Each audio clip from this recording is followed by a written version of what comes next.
Today on episode 95 of Teaching in Higher Ed, I speak with Mike Truong about teaching in the digital age. Produced by Innovate Learning, maximizing human potential. Welcome to this episode of Teaching in Higher Ed. This is the space where we explore the art and science of being more effective at facilitating learning. We also share ways to increase our personal productivity approaches so we can have more peace in our lives and be even more present for our students.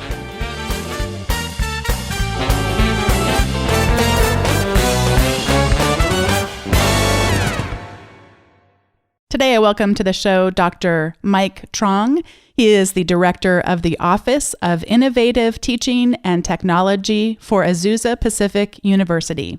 Mike provides vision, strategy, and leadership for faculty development, instructional technology, and online education at Azusa Pacific. And prior to coming to APU, Mike was the founding member at the University of California, Merced, where he helped establish its Center for Research on Teaching Excellence and the Merit Writing Program. Mike Truong, welcome to Teaching in Higher Ed. Well, thank you, Bonni, for having me. I'm looking forward to our conversation.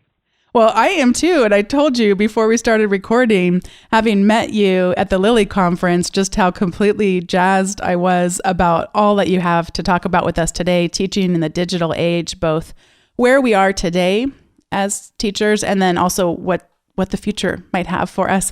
But before we get to that, I also was really interested just in hearing you talk a little bit about your own career journey, because so many times I know the undergraduate students that I work with, and me too in my life, it's not like they're so different from me, but we think about it as it's some linear path and then it hardly ever is. So do you mind sharing a little bit about what your doctoral studies were in and a little bit of your curveballs along the way?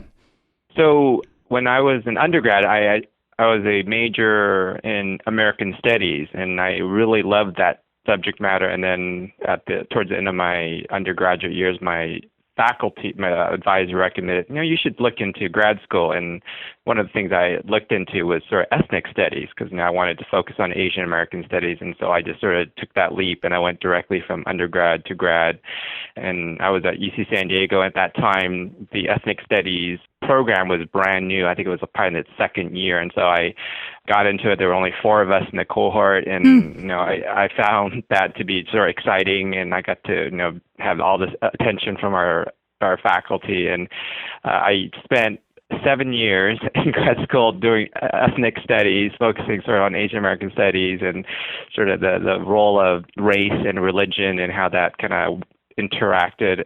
But then towards the end of my career there, I realized this academic track that I was on wasn't what I really thought it was going to be. And so I kind of ended up doing teaching in sort of general ed and teaching writing. And then when the opportunity came up at a new university that opened up at UC Merced, I sort of went there as a founding faculty in the writing program. And then from there, I went on to being an assistant director of the program, and then I went to faculty development. And then from there, I went to educational technology. And then, probably 14 years later, today I'm overseeing an Office of Innovative Teaching and Technology. And so in so many ways, when I started, this field and this position that I have today didn't really exist. And so I've been very, very fortunate along the way to be able to kind of the twists and turns that have kind of led me here today. So I'm really thankful, and I think I really do enjoy the work I do now.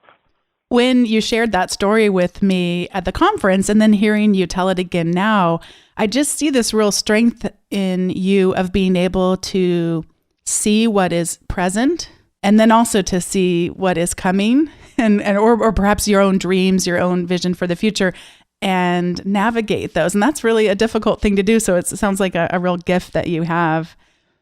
Yeah, well, I think part of what I've always loved about being in education and in general and higher education in particular is the the opportunities that are afforded to faculty. And I recognized towards the end of my graduate career that, I love to teach. I love the classroom, and I love sort of the interactions with the students. But I realized that there's so many ways you can sort of contribute to higher education. And I just had this technology background just as a kid. Growing up, I had sort of the Atari 64XZ. I think it was my first computer where you had this big, 5.25 floppy disk you have to load up, and I've just had that as part of my kind of upbringing, and I wanted sort of to see whether or not I can actually take my personal sort of hobby and integrate it with what I was doing in the classroom. So I actually was one of the first people to kind of do kind of hybrid or blended teaching when I was in grad school, and I utilized our learning management systems back in the day, which is very, very sort of clunky and old.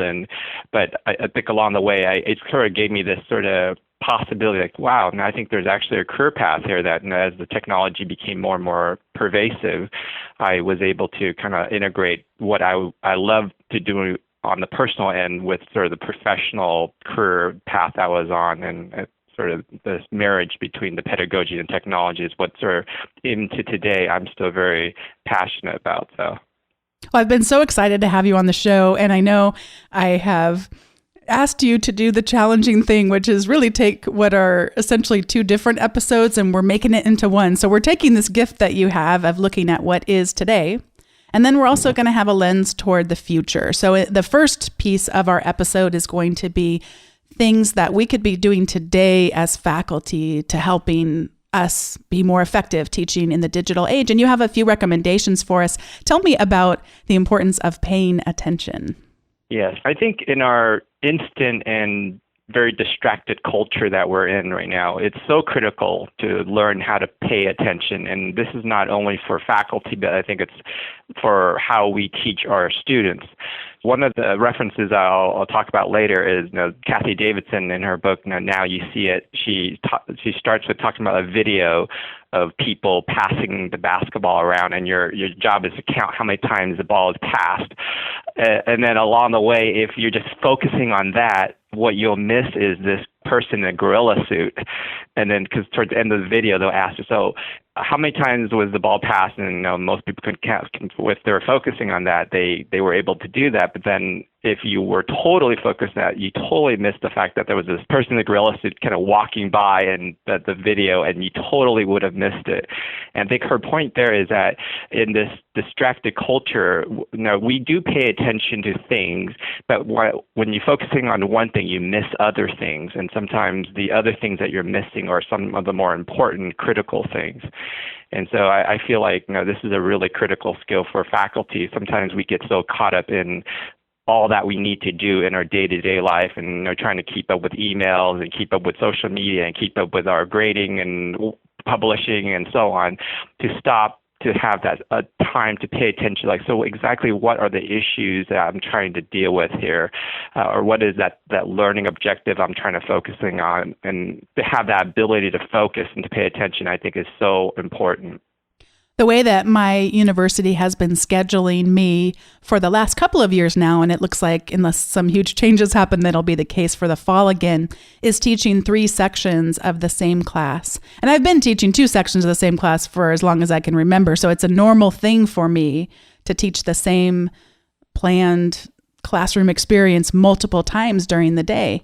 And sometimes people will say, doesn't that get boring? And I think never, because if I'm truly paying attention, every single one of those experiences is completely different from the other one, because you're paying attention to what kind of learning is happening in the classroom. And it'll be interesting to see how I do use, as listeners will know, I use the software called Poll Everywhere. And I can instantly see what they actually learned from what we just talked about. And it'll be different in the different sections. It's interesting just to see different personalities, different ways that they're experiencing learning. So yeah, being able to pay attention is so critical and also completely exhausting, which I think brings us to your next point, and that is the importance of slowing down. Yeah, just the effects of the digital age on everybody in general is this pace of, faster, more, and it's ongoing, it's relentless. And I think to counter that kind of effect, I think all of us as faculty, we need to kind of find ways that forces us to slow down. And for me personally, I think one of the things I try to do on a daily basis, I journal, and I journal on my digital device, but it's a process where it slows me down. I reflect on it. I used to do this one sentence reflection, which when I first started journaling, because sometimes it can be overwhelming to think of all the stuff you need to journal. But then if you just kind of give yourself a goal, okay, I'm just going to do one sentence.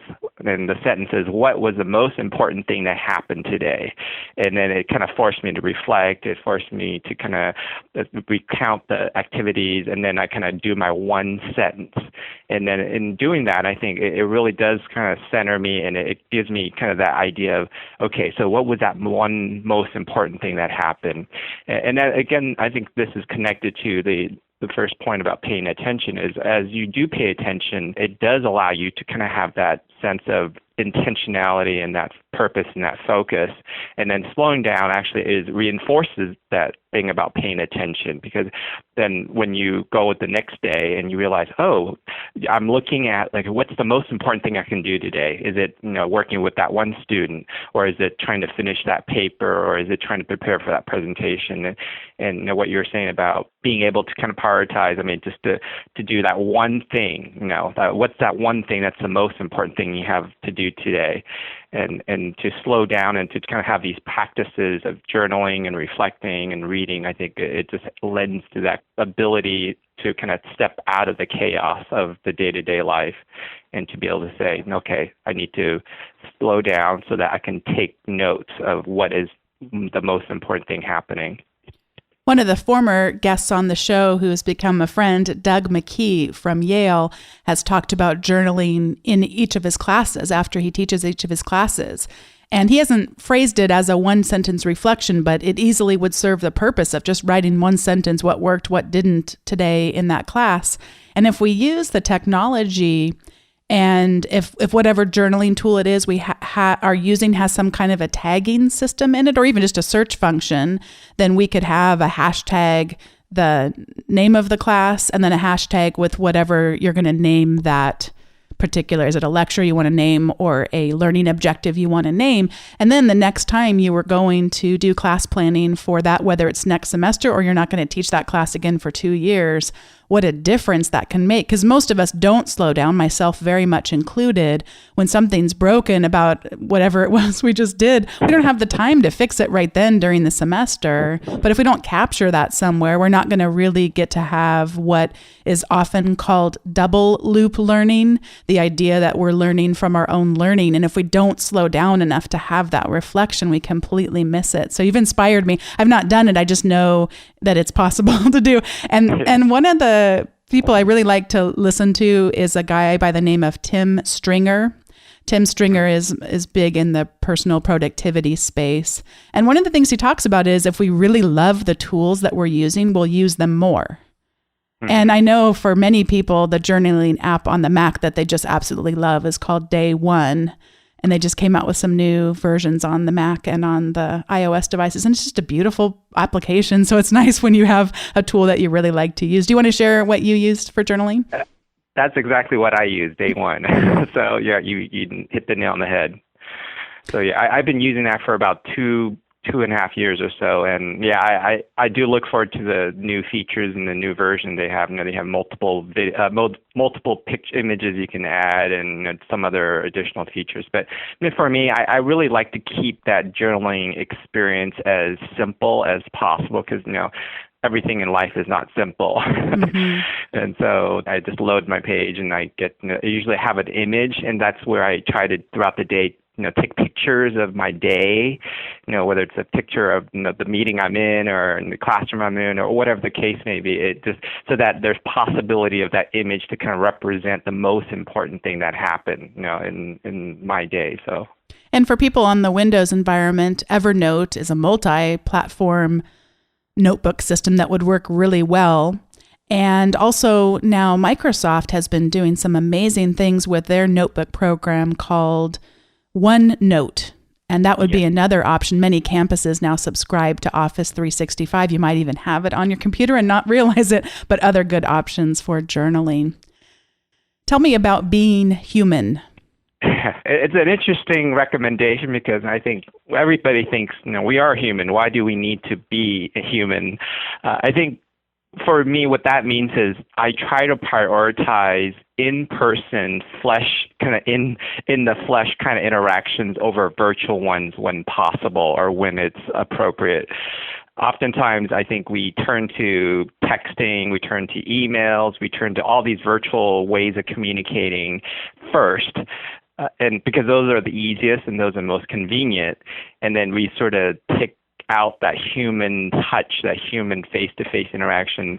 A lot has been written about this. Sherry Turkle from MIT, she's written a couple of books about this, and one in particular is talking about, I think, Alone Together, and she talks about how we as human society, at least in the West, we really do expect more from technology than we do from one another. And what she means by that is we oftentimes do turn to those virtual ways of communicating or these virtual devices. We turn on our phone first before we would get up our seat and go walk down the hallway and talk to our colleague or something like that. And so for me, when I'm physically here on campus, I really try to prioritize that in-person human kind of interaction, and that means getting away from my machines and being able to say, no, let's take a walk, let's have lunch, let's do the traditional kinds of conversations that typically doesn't happen in this current digital world that we're in. There were a couple things I really took away when reading her book. I read Alone Together right when it first came out, and it helped for me stop being so angry at students for being rude, what I would perceive as being rude. You're sitting in my office and your phone's going off and how dare you look at your phone kind of thing. That whole idea that this is somehow their fault, and I was so much better than that when I was in college. And to realize that it was their generation that was so yearning and still is so yearning for attention from their parents. And that many times their parents were sitting at the park on their own devices and they just couldn't get them to get off their own screen. So they kind of learned it from the social environment that they grew up in. And I hadn't really realized that. It felt like that. Because, I had kids much later in life than I thought I was going to be able to. I feel like I missed a generation or something. It was kind of interesting to imagine. Because, my mom was a stay-at-home mom as I grew up, and I never yearned for attention from her. In the sense of, she did, by the way, teach me that to never get bored and to, read alone or play alone. It wasn't like we weren't expected to learn how to emerge from boredom, and we were really good at that. But just the idea that it would never be if I had something serious I needed to share with her, that she was going to be sitting on her computer or sitting on a phone or what have you. So yeah, I think that's one real thing I took away. And the second real thing I took away from reading and reflecting on her second book and her first one, her second book is Reclaiming Conversations, was just that it's the importance of us modeling and teaching that for our students. And that instead of seeing it as how rude that is, I could actually teach them that because I put my phone away. And even sometimes when I'll explain, I'm going to be putting my phone away because I want to give you my undivided attention. I'm so glad that you're here. It's so nice to connect one-on-one. And that can have a lot greater impact on them. It's just watching that be modeled. Yeah, I think, this is not just in sort of the workplace. It kind of seeps into your personal life too. And I oftentimes, in our household, when I walk in, the end of the day, I come home, I try to sort of put my phone and my computer in a corner in sort of the office. And unfortunately, our office and our dining room is in all one big room, so it's not like I can escape the room. But at least I put it in that corner, and then I sort of don't touch it again until I'm done with sort of putting the kids to bed and sort of start my evening routine. But I think before doing this, I would be like always still be on the phone while I'm home, and of course the kids would look at me and they're like, okay, play with me, and I'm like, okay, and then of course I'm half there with them. And so I think this practice of being present in person prioritizing the human person before you, and to kind of give them their full, the attention that they deserve. I think it's so important, and it's so critical in teaching and the learning environment, because oftentimes that's what is the most meaningful and most impactful experience of the teaching learning, is that exchange of ideas between two people trying to work through those things and not sort of having these distracted conversations. And speaking of disconnecting and making sure we're focused, tell me more about disconnecting digitally. I think it's a real discipline to be able to turn off digitally and all our devices and to leave it behind. There are so many ways that we can connect today, and the default is to be connected all the time. And one of the books I've read that has really profoundly changed my habits is William Powers' Hamlet's Blackberry. And in that book, he talks about this idea of the conundrum of the connected life. What a phrase, and how on the one hand, we think, these technology, and we know these technologies are helping us do these amazing things. We're more productive, more efficient, more impactful than ever in our society.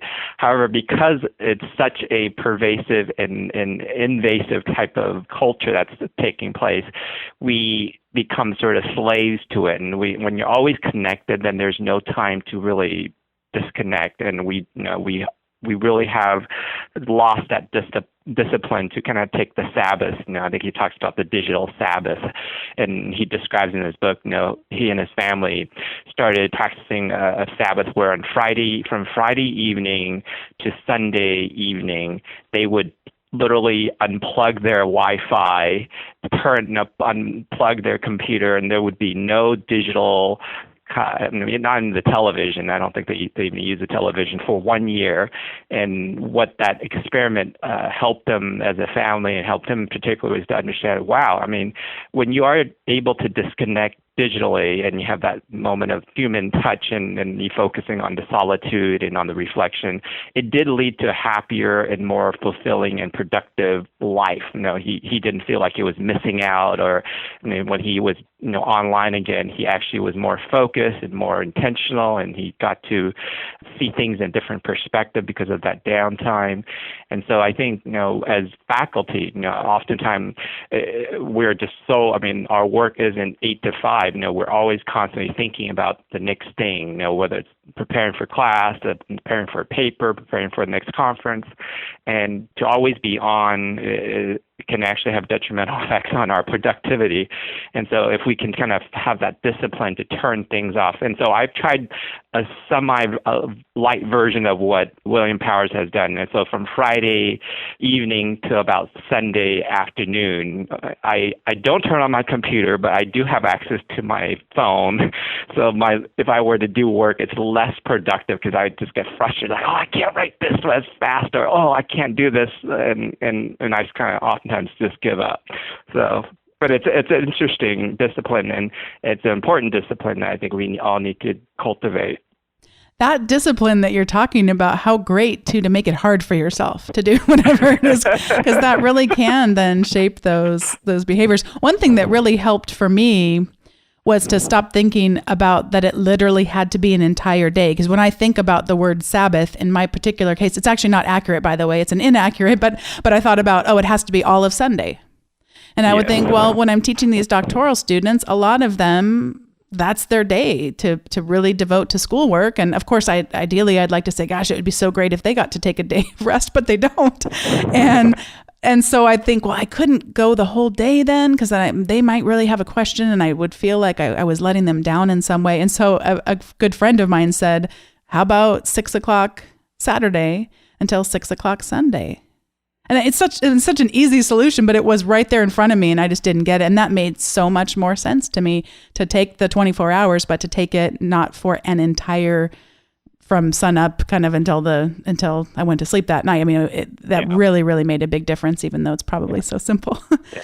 Yeah, I think it's more of the spirit of the law than sort of the letter of the law. And I think as long as you are intentional about being able to kind of disconnect from the digital world, to not always be checking stuff, emails or social networks or whatever it is, that's really the meaning behind that Sabbath, is to be able to disconnect, have distance, and to leave it behind for a period of time.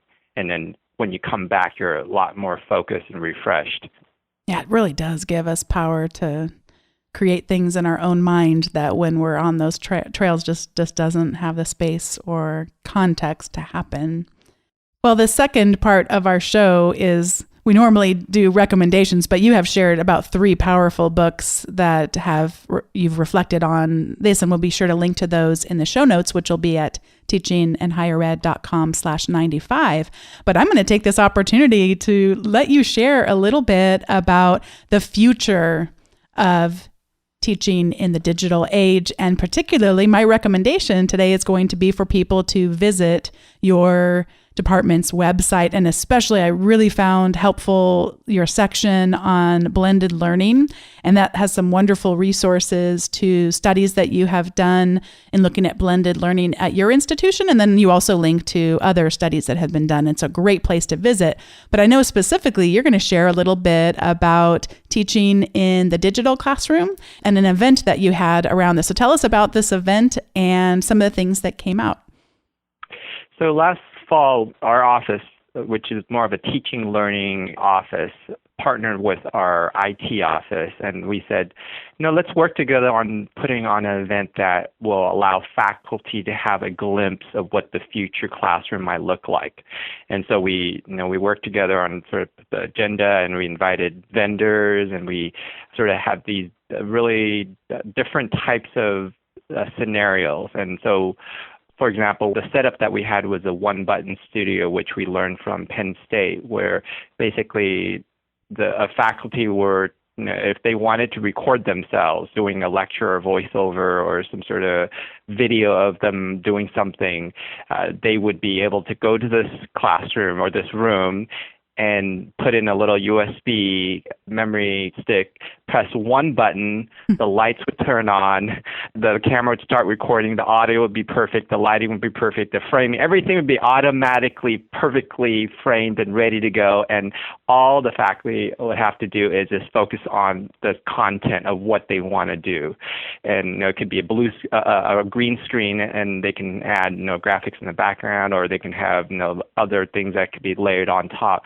But the idea is that today, because there are so many more ways that we can teach, and one is to kind of have more the visual, the video, multimedia content, and a lot of faculty have told us, it's just really challenging. I'm not that technical. I don't know what equipment to buy, and I don't really know how to do this thing. And so with the one button studio, we've kind of taken all those intricacies of doing the video recording and sound recording away, and basically it's just one button. They start, they press a button, and when they're done, they press that one button, the same button, and it stops, and then it just downloads it to their thumb drive, or they can actually upload it to their, we have Google apps here, and so it uploads it to their Google Drive, and it's done. And obviously there are faculty who want to have a cleaner, better finished product, would do some minor editing, but we can assist them with that, and that's usually the easy part. So that's just one of the examples of the things. And then we also had other things like the 3D. Intel and Hewlett-Packard had these simulation 3D virtual reality types of software and tools that they were kind of introducing. And faculty, and I think one of the nursing faculty was really interested in this one anatomy virtual reality, like you put on these glasses and you can kind of go into the operating room and you would sort of be able to slice and dice like a human body with this little tool, and it was really, really neat because it's something that I think isn't really in the mainstream at this point, but I think in the next 5 years, I would say virtual reality and the simulation would be very, very much part of higher ed.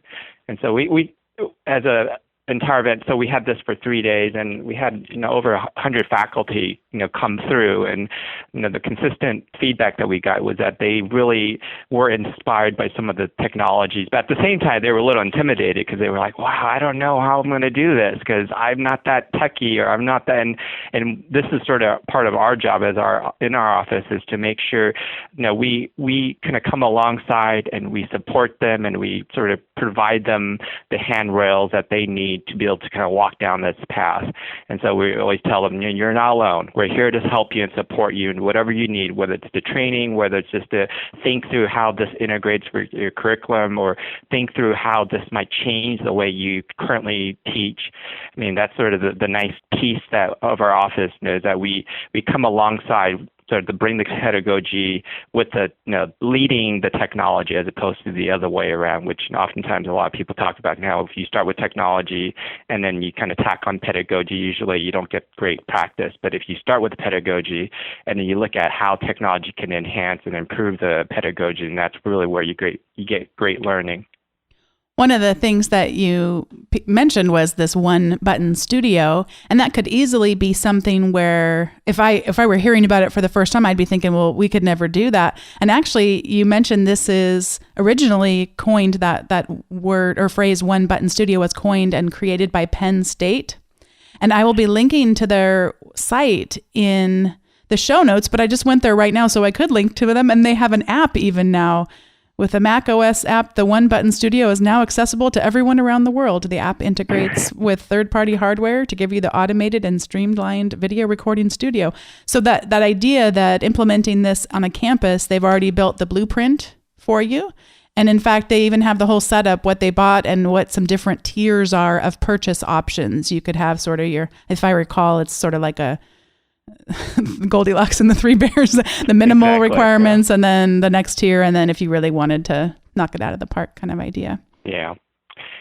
So that we're in the midst of building that One Button Studio, and we're hoping to have that available by this summer so that we can sort of do a soft launch of just giving faculty a chance to try it out. And then and this is really related to our blended learning initiative, because one of the big pieces of blended learning is how do you put some of your content online.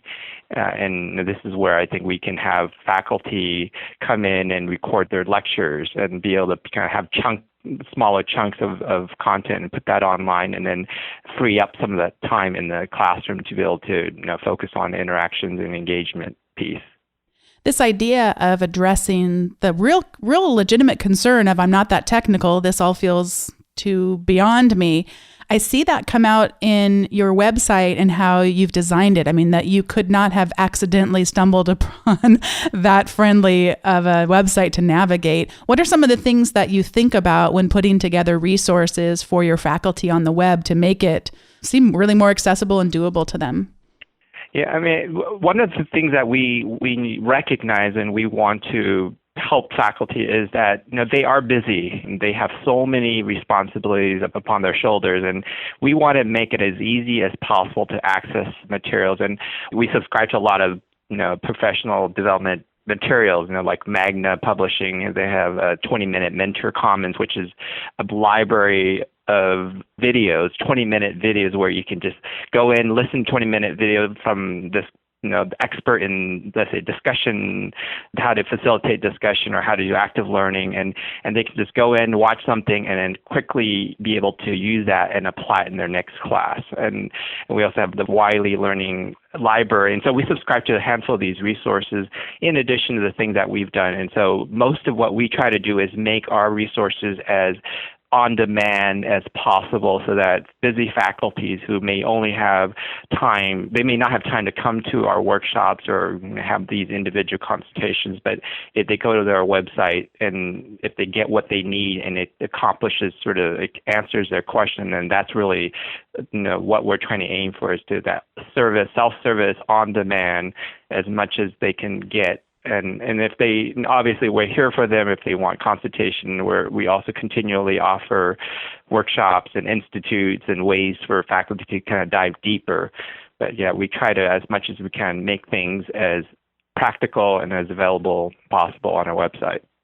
Well, it's such a great thing to be able to come and browse your website. And I again, my recommendation is that people go click that link and check out all the great resources that you have up there and think about how people may be able to implement those in their own teaching. It's not, by the way, only for people listening from faculty development centers, but also people listening who want to incorporate more blended learning into their teaching or other things that you heard during the episode or are available on their website. Is there anything you want to say about teaching in the digital age before we close the episode? Sure. Yeah. So here's part of my concluding remark. So I think, Bonni, I appreciate the fact that you're doing this podcast because I think this is such an important conversation to have. And I've started listening since I met you at Lilly a few months back. I started listening to a couple of episodes, and I feel like, when I do that, I feel like I'm part of this larger conversation that, this community, and oftentimes, faculty, if they're just doing their thing day in, day out, it can seem a little bit isolating and to lack that community, it can be a very discouraging feeling. And so I think to be able to listen to their podcast and to be able to have conversations like this. And so I just encourage all the listeners and future listeners to keep tuning in and to be able to contribute to the conversation, because that's really where the power of teaching in higher ed is. It's in that the people who are involved, who are engaged, who want to help advance the profession. And so thank you for what you do. Continue, and hopefully we can help support you in any way we can. Well, you've already done just that by being willing to invest your time with me. I think we spent 2 hours together at that conference because I was hungry to learn from you. And now you've just spent more time really investing in the broader community. So thank you so much. Well, thank you. Yeah, this has been fun. And I look forward to hearing about what others are doing in higher ed. I could have kept talking to Mike for another 2 hours and kept going strong probably after that, but you all probably have things that you need to do.